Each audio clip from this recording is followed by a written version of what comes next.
সময় আরেকবার ভারতবর্ষের প্রধানমন্ত্রী ইন্দিরা গান্ধী যে বছর মারা গেছিলেন 84 সালে, আর একবার গত বছর, তখন রাজ্যপাল মহোদয় খুব খারাপ ছিলেন এই সরকারের চোখে।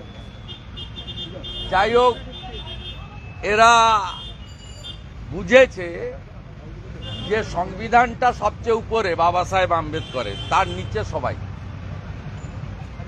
আমি শুধু একটা আপনাদেরকে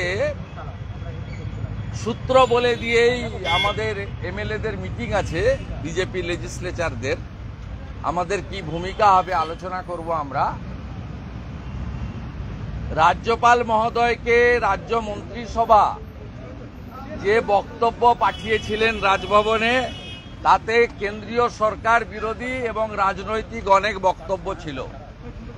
আমি ধন্যবাদ জানাচ্ছি রাজ্যপাল মহোদয়কে। তার বক্তৃতার আগে তিনি তার সেই বক্তৃতা ফিরিয়ে দিয়েছিলেন রাজ্য সরকারকে। তিনি বলেছিলেন, এগুলো আমি পড়ব না,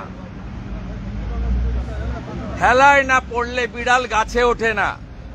এই রাজ্য সরকার রাজ্যপাল মহোদয়ের আপত্তি করা বিষয়গুলো বাদ দিয়ে নতুন বক্তৃতা পাঠাতে বাধ্য হয়েছেন,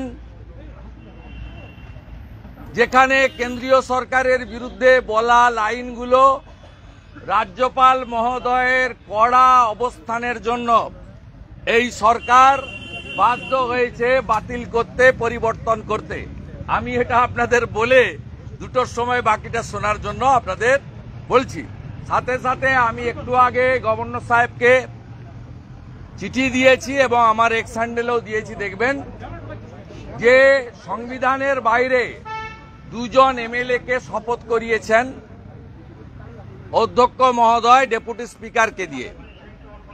এই দুজন সদস্যকে বৈধভাবে শপথ নিয়ে বিধানসভায় অংশগ্রহণের ব্যবস্থা করা হোক, ত্রুটি মুক্ত করা হোক।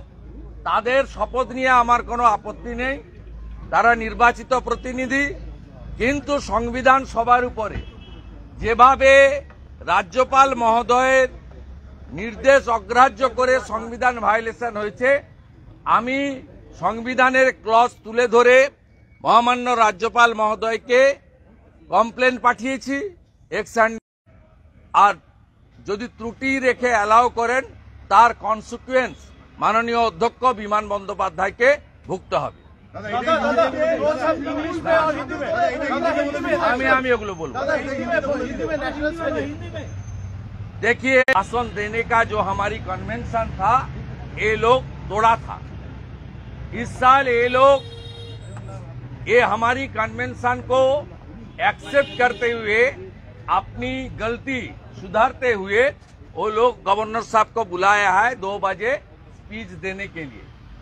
मेरा पास जो जानकारी है, जो कैबिनेट ने, सरकार ने पहले राजभवन में भेजा था जो स्पीच, उसमें सेंट्रल गवर्नमेंट का खिलाफ बहुत राजनीति से प्रेरित आरोप और कुछ शब्द, कुछ सेंटेंसेस था।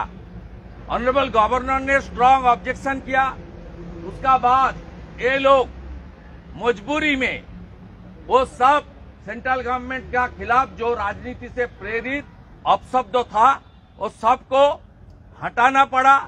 फ्रेश जैसे गवर्नर साहब ने एडमिट किया, उस तरीके से हमारी स्टेट का विकास, प्रगति के लिए जो भाषण होना चाहिए, उस भाषण को अलाउ किया।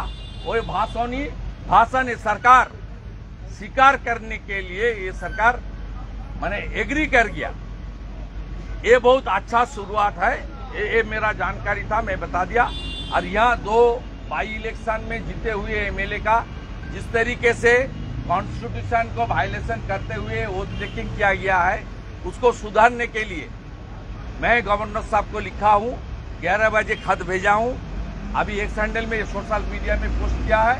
मेरा यही गुंजाइश है, honourable speaker, please rectify your fault, please rectify your fault. आप कॉन्स्टिट्यूशन स्पीकर का ऊपर है, बाबा साहेब आम्बेडकर का संविधान सबका ऊपर है। उसको इज्जत देते हुए आपका जो गलती हुआ वो आप रेक्टिफाई करके ये दोनों मेंबर को ओथ टेकिंग कीजिए। उसका बाद अलाउ कीजिए। नहीं करेगा तो इसका जो कॉन्सिक्वेंस होगा, लीगल कॉन्सिक्वेंस, उसका सीधा सीधा রেসপন্সিবিলিটি স্পিকার की ओर ही जाएगा। আমাদের ভিডিও ভালো লাগলে লাইক এবং শেয়ার করুন। কমেন্ট সেকশনে গিয়ে জানান আপনাদের মতামত। আরো ভিডিও পেতে আমাদের চ্যানেল সাবস্ক্রাইব করুন এবং প্রতি মুহূর্তে খবরের আপডেট পেতে প্রেস করুন বেল আইকন।